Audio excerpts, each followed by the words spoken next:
G'day everyone, Kaaboose from BAM here, and Flame Shield on! Whoa there, fanboy! Take a moment away from frantically typing how Guild Wars 2 isn't supposed to be like WoW for a moment and listen up.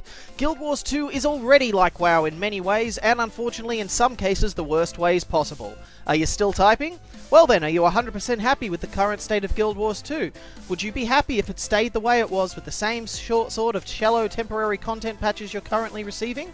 Well, if you are, then that's fine, and I won't waste your time by asking you to watch the rest of this video, as its points will be irrelevant to you.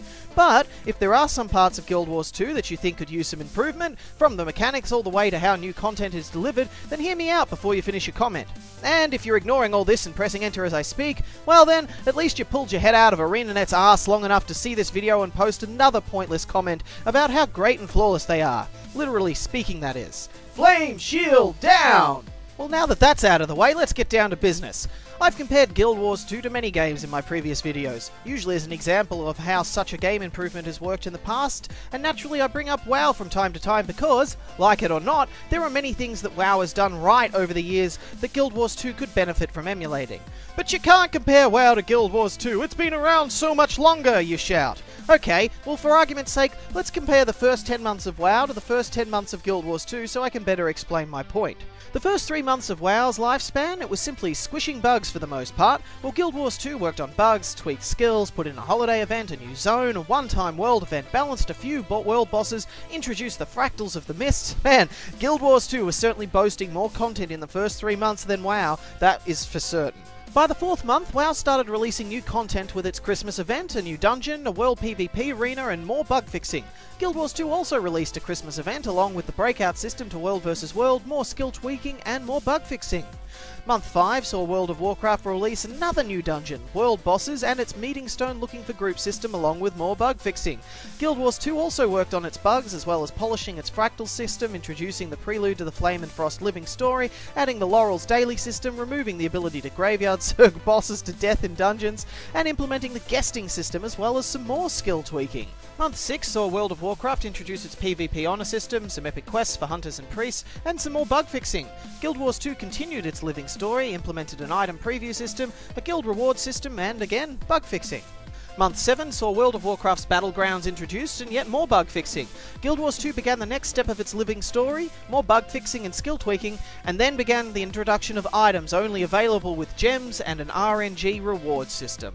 By the 8th month, WoW was releasing its second raid, Blackwing Lair, Battle Masters for its Battleground system, and began the first of its talent tree revamps. Guild Wars 2 introduced the final part of their Flame and Frost living story, along with the usual bug and skill tweaks. Month 9 was a quiet one for WoW with just a few bug fixes, while Guild Wars 2 began a new living story on South Sun. And in Month 10, World of Warcraft brought out its first 20-man raid, Zul'Gurub, the Arathi base and battleground, some more talent tree revamps, and its weekly fishing event. Well, Guild Wars 2 has brought us the Dragon Bash. Okay, as we can see, both World of Warcraft and Guild Wars 2 focused heavily on fixing bugs in their game, though Guild Wars 2 continued to release new content almost right after release, while WoW took 4 months until they released anything new. ArenaNet was sure blowing WoW out of the water in the early months in terms of quantity of content, no questions asked. However, after that, Guild Wars 2 seems to steer away from permanent content in favour of temporary, especially where PvE is concerned. A new player coming into WoW 10 months in would have only missed out on the Christmas event, whereas a new Guild Wars 2 player, or ones returning for an absence since release, will have missed Halloween, Christmas, 4 parts of the living story, the new living story, and a one-time world event. All they have access to that wasn't available on release is a less buggy game and a better polished game, a few PvP maps, fractals, and one new zone. In my opinion, Guild Wars 2 should keep emulating WoW in regards to its bug fixing, and stop focusing on temporary content and put in some more permanent stuff. World of Warcraft continued adding content regularly for the first year of its life with very few temporary events, and those were always a neat distraction rather than the bulk of their content. This is the sort of thing I'm referring to when I bring up WoW in my videos, especially when I refer to things WoW did later in its lifespan. Another way I feel Guild Wars 2 could stand to be a lot more like WoW is its achievements. WoW did not introduce achievements for years, while Guild Wars 2 put them up on release, so kudos to them for that. However, there's a pattern with achievements popping up more and more in Guild Wars 2. They require little to no effort, just time. Dantane hit the nail on the head in his last Guild Wars 2 video when he said Guild Wars 2 achievements are not achievements, they are tasks. Look at the list of achievements for Dragon's Bash. 4 of them can be completed while AFK. And eat X amount of candy? Bash X amount of pinatas? I can't speak for everybody, but I don't find this shit compelling at all. It feels like a chore. Be a good little boy and do your achievements and you could have some shiny dragon wings. Even the collect X item quests in WoW temporary events required exploring the world to obtain them. On the topic of challenging achievements, let's look at WoW's party dynamics versus Guild Wars 2. World of Warcraft requires a party working together to complete a dungeon and raid content, while Guild Wars 2 does not. World of Warcraft's party dynamics and combat has at least some depth to them, while I find Guild Wars 2 combat, outside of PvP anyway, a very shallow and very solo affair. I'm curious, are there any encounters in Guild Wars 2 that haven't been done solo yet? I've gone over this before, but Guild Wars 2 needs to fix its trinity and encounters to encourage team play. It also needs combat that requires more than just stand behind the reflect wall and spam as much damage as you can. Another thing World of Warcraft had that Guild Wars 2 does not is clear and concise patch notes. How many times have you read over the ArenaNet's patch notes and then wondered, what exactly does this mean? I guess I'll have to go into the game and check it out. With Blizzard's patch notes, you knew damn well what was going on and what you had to do to achieve the goals. Who remembers Total Biscuit's last episode of Azeroth Daily? He quit that game based on the patch notes and the pattern World of Warcraft had been following up until that point. World of Warcraft was always transparent with its patch notes and goals, whereas Guild Wars 2 is about as transparent as a politician going over his campaign strategy. Yet another thing WoW has that I think Guild Wars 2 should seriously look into doing is the public test realm. You can test things as much as you want, but without other players testing it, there are always going to be some problems that get overlooked. Not to mention that having players test the content for you is having them work for you for free. They get to preview your content early, and you get more feedback. Win-win. Are we so scared of Guild Wars 2 becoming a WoW clone that we forbid it from emulating the things World of Warcraft gets right? Don't worry, I'm not biased. Let's go over some of the things World of Warcraft and Guild Wars 2 do wrong.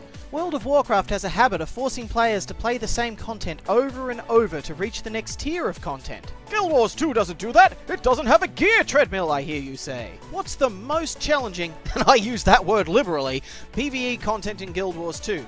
Fractals. And how does one get to the challenging content in Fractals? By running it. Over and over and over. At least in World of Warcraft, the gear treadmill was a crutch that could be negated to a degree. The Guild Wars 2 Fractals grind is more akin to Diablo 3's difficulty grind than WoW's. Why can't these challenges be locked off behind a skill cap rather than a treadmill? Now, let's go over the big one. The absolute worst thing Guild Wars 2 has in common with World of Warcraft. Know what that is? Dumbing down the game for the casual player base. You can spin it any way you want. Yes, casuals are great for a game, but the thing about casual players is they're in it for the short term. You make your game appeal to the casual players, your game will be successful. In the short term. You forsake your core players, you'll forsake any long-term appeal your game might have. Ask any veteran World of Warcraft player why they quit the game during Cataclysm or Mists of Pandaria, and they'll say the same thing, because the game got too easy. And once a game becomes too easy and puts a grind before challenge, it starts feeling like a task. Not an achievement, a task. And that's the problem right there. I've stated this before, I'm not saying forsake the casual player, but you have to keep the core ones in mind as well. Casuals come and go. Core players will stay as long as you keep giving them content that challenges them and is interesting. Now, if you're one of those fanboys that has actually listened this far, kudos to you and allow me to apologise for pulling the old bait and switch on you. I shouldn't have called this video Make Guild Wars 2 More Like WoW, I should have called it Make Guild Wars 2 More and Less Like WoW. But come on, bait and switches aren't always a bad thing. Spec Ops and Bayonetta did it quite well, and who was complaining about that? However, if you want to complain about bad bait and switching, geez, let me think. What game did that recently? Oh yeah, Guild Wars 2. Don't believe me? Go watch their manifesto video and tell me how many of their promises they've actually come good on. The whole reason I've pulled this crap to get the fanboys here to listen to this video is so that the next time someone suggests implementing a feature that worked well in WoW into Guild Wars 2, instead of immediately saying that Guild Wars 2 it shouldn't be like WoW, have a look at the feature that was suggested. Would it work in Guild Wars 2 without making it a clone of WoW? Would it be a good feature that'd be a lot of fun and wouldn't detract from ArenaNet's original goals for Guild Wars 2? The same could be said for any criticism over any feature in Guild Wars 2 as well. Instead of just saying ArenaNet knows what they're doing and accepting accepting it, have a look and think for yourself. Who knows, you might be the one that comes up with the best solution to the problem that was brought up in the first place. So in conclusion, ArenaNet should be taking inspiration from the best parts of World of Warcraft and implementing them into Guild Wars 2. World of Warcraft did this itself, taking the best parts of many other games and implementing it into World of Warcraft, so I see no shame in ArenaNet doing the same thing. As long as it doesn't interfere with ArenaNet's goals for Guild Wars 2, there should be no problems whatsoever. Oh, and while we're on the subject, ArenaNet, get back to your goals, or state your new ones. You won't be getting another dime from me, because my good faith in you is now exhausted.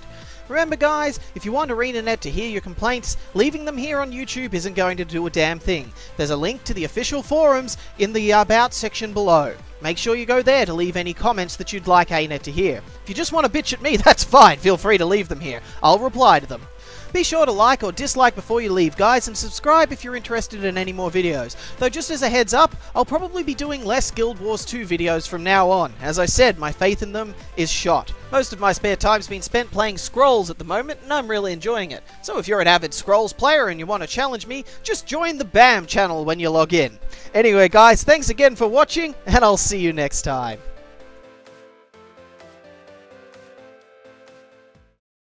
Now imagine if at the start of the upcoming Guild Wars 2 expansion, it didn't take place in some far-off new zone miles away from your home, but instead in the starting zones your character grew up with. Now, imagine that instead of an instanced area where the story played out, this story is told in a zone full of other players trying their best to push the dragon forces back.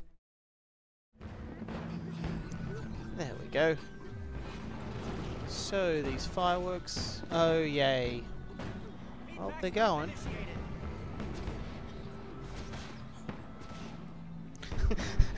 How long do we have to watch this for?